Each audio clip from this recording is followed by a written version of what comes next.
Yo, yo, yo. Yo, what's up guys? I'm so excited today kasi mag-unbox naman tayo ng sapatos. So hindi lang tayo mahilig sa music, sa gadgets, sa kotse. Mahilig din tayo sa sapatos. At ito yung unbox natin today guys ay matagal ko nang gustong matry. So finally, nakakuha na ako. And sobrang hirap makakuha nito. Pag nagre-release nito is laging sold out. So right now, nakaspot ako sa isang reseller. So good price ko siyang nakuha. At parang bihira lang din tong ilabas. So ano pang hinihintay natin guys? Tara, tignan na natin yung tinutukoy kong sapatos. Let's go! So guys, so ito yung box niya. So dito pa lang, malalaman nyo na kung anong brand to. So it's from Crocs, Salehe Bembury. Dito sa gilid, Crocs. Dito guys, ito yung pangalan ng Crocs or yung slides or shoes. It's the Crocs Polex Clog. Dito yung size, sa yung pangalan ng sapatos. Saka yung branding ng Crocs.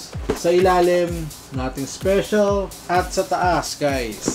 So ganito yung itsura nung nasa loob. So ano pang hinihintay natin guys? Tara, tignan natin itong aking latest cup. Let's go!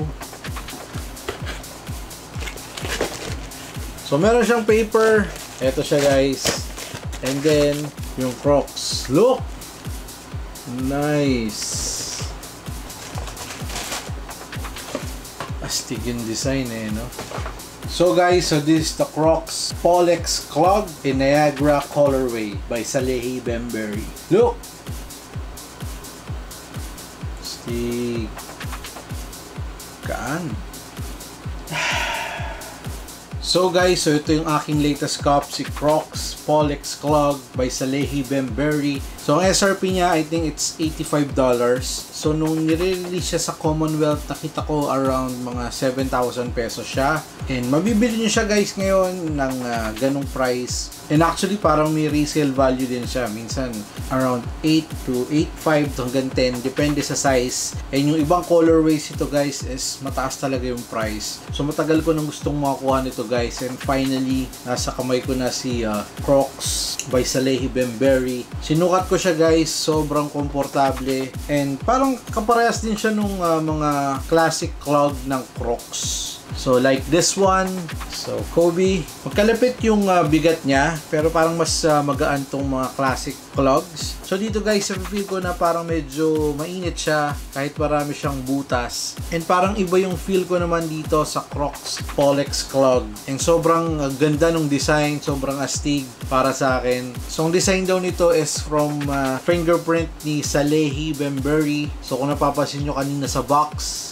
may parang mark dito. Hindi ko lang alam kung thumb mark ba yan. So sa mga hindi nakakilala kung sino si Salehe Bembury, siya ay dating Vice President of Sneakers and Men's Footwear sa Versace. So Bembury previously designed at Yeezy and Cole Haan. He works din kay Kanye West. So basically, isa siyang footwear designer known for his luxurious streetwear style. So nagtapos siya din ng industrial design degree. And parang sinabi din na nag-work siya sa Payless. Correct me if I'm wrong guys. So parang independent footwear designer din siya. So marami akong nakita na ginawa ni Salehe Bembury. Actually nakipag-collab din siya sa Anta. Meron din ako nakita sa New Balance na Salehe Bembury. And para guys, niniem siya ng Crocs if gusto niyang gumawa o makipag-collab. So ito nga yung kinalabasan guys, itong Polex Clog. And parang ito yung pinaka-successful na ni-release kasi halos sold out ang Polex Clog. So yung mga naunang colorways ito is halos ang tataas ng price. May resale value yung mga ginawa niya. So astig yun guys. 8,000 to 12,000. Meron pa akong mga nakitang 15,000 pesos na colorway ng Polex Clog.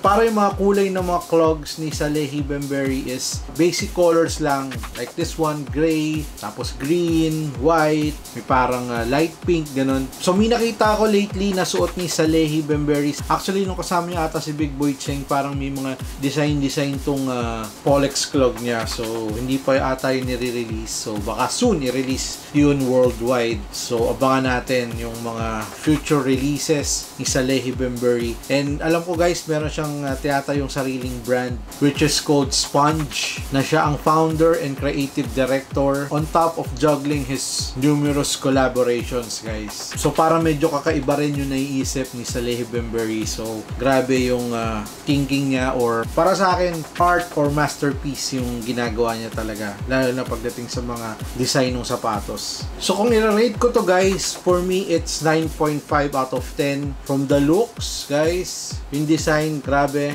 nagagandahan ako dito.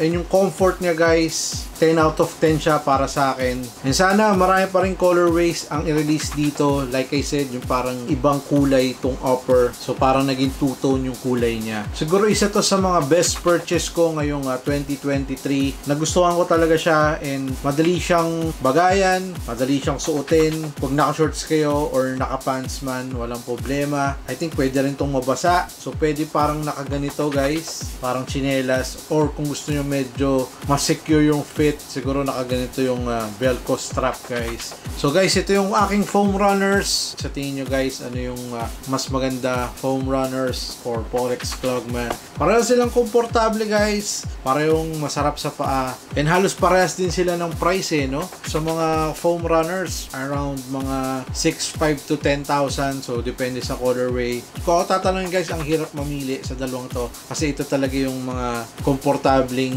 chinelas, shoes para sa akin. So whatever you call it, kung gusto nyo gawing chinelas or sandals man, still ito pa rin yung mga best para sa akin. So dito sa Crocs Pollex Clogman, I'm so happy. Baka kumuha pa ako ng isa pang pair kung mag-release sila ng iba pang colorway. Siguro mas maganda yung black, yung Sasquatch ba yun na colorway. Actually yun dapat yung kukunin ko, so tumaas kasi yung price niya. Nag-end up din ako sa Niagara, parang yung Niagara Falls, di ba? Parang sinasabi nila yung gray part doon is dedicated dito. Everyday beaters, versatile ang style ng mga Pollex Clog guys. Approved, yeah! So guys, so ito yung upper niya. So it's color gray and parang light gray tong part na to. So napakalambot ng upper guys. So parang alien yung design. So it's a fingerprint ni Salehi Bembury. So dito sa gilid, merong nakalagay na Crocs by Salehi Bembury. Merong Velcro strap. Sa likod, yung Crocs Salehi Bembury na branding. Sa loob niya guys, nandito yung size. Sa insole niya, Crocs Salehi Bembury. So very breathable tong upper na to kasi maraming butas. Mas feel ko tong mga Pollex Clog compared sa classic clog. Pero yung mga classic na clogs ng Crocs is okay din naman. Super comfort din yun guys. And guys, ito yung ilalim, outsole ng Pollex Clog. So kita nyo parang iba yung kulay nito. Naging parang light. Then dito, gray. Then dito sa likod, naging light ulit. So like I said, this is good for dry and wet conditions. So hindi ko lang alam guys yung exact tawag sa rubber piece o rubber compound na ginamit dito. Pero I love it. I like it guys. Solid. So in terms of sizing, so kinuha ko si Crocs Pollex Clog on size 10. So ang aking true to size pagdating sa sapatos is size 11. So yun yung kinukuha ko sa mga basketball shoes, lifestyle shoes, kahit dito sa aking foam runners. Sa Pollex Clog, so nag full size down ako dito. So pinarehas ko lang din siya sa aking classic clog na size 10. Masyadong malaki ang sizing ng mga Crocs ni Salehi Bembury. So nung sinukat ko siya, size 10, feels nice. Meron pa akong space din dito ng konti, which is yun naman yung gustong gusto ko pagdating sa mga ganitong klaseng clogs. And I think pwede rin ako sa size 9. So hindi nyo masusukat guys kung ano na lang yung sukat nyo sa mga classic clog. So hindi pa kayo nakasukat ng mga classic clogs ng Crocs, punta kayo sa store, then pwede nyo naman dun isukat. So mas maganda kung bibili kayo ng mga ganitong klaseng footwear, is isukat nyo muna bago bumili ng shoes. So guys, so maraming salamat. So isang quick look or quick unboxing dito sa ating Crocs Pollex Clog by Salehi Bembury. I think magkakaroon din ng mga kid sizing nito soon. And sa lahat ng subscribers sa patuloy na nanonood at sumusuport dito sa ating channel, maraming salamat sa inyo man. Salute! Like and subscribe kasi minsan namimigay tayo ng mga giveaways. And please follow me on Instagram for more updates and details ng ating mga videos, stories, kung may giveaways at kung ano-ano pa. And please also like my Facebook page kasi nag-upload din ako doon ng mga videos, stories, reels, kung ano mga trip natin. So sana guys, supportahan nyo ako sa aking mga social media accounts. So again guys, maraming salamat. Kita-kits tayo ulit sa susunod na video. So peace! I'm signing out. Crocs, man. Salehi Bembury. Bra!